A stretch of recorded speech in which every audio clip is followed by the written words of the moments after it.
This is Karl talking management for the Globe Mail. Today I'm delighted to speak to Harvard Business School professor Teresa Amabile. Teresa, you've said there's a disengagement crisis. What do you mean by that, and what is causing it?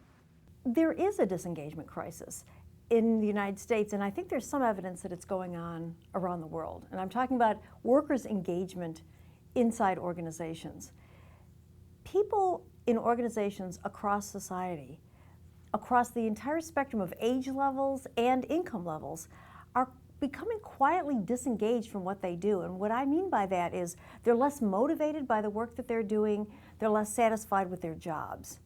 And if you look deeply inside the hearts and minds of people as they're working, as I did in my research, you'll find that this is endemic across industries.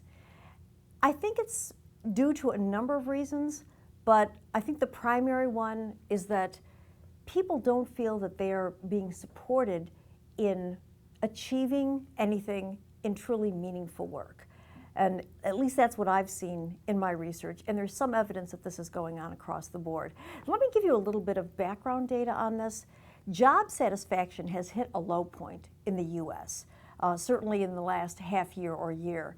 It's even worse than it was at the height of the financial crisis, which is really kind of peculiar. And as I said, it seems to be going on across society.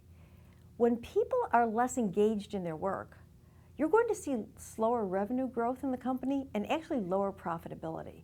So essentially, engagement, employee engagement, drives the bottom line. What should a manager do to get greater engagement among their people? Karl, I think the most important thing that a manager can do to really engage people more deeply in their work is to help them find meaning in what they're doing every day.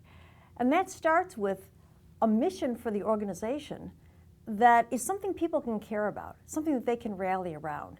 Not just profits, not just making money for shareholders, but something where people feel that they are contributing to something that they can care about. The Google mission is one of my favorite examples of a really meaningful mission for a company. Their mission is to organize the world's information and make it universally accessible and useful.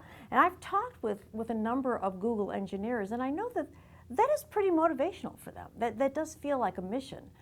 The second piece of it, though, is that each individual needs to understand how his or her individual actions every day contribute to that mission, how they are actually making a difference in achieving something that will really make a difference for customers in terms of providing a useful product or useful service, or at least will make a difference for the organization.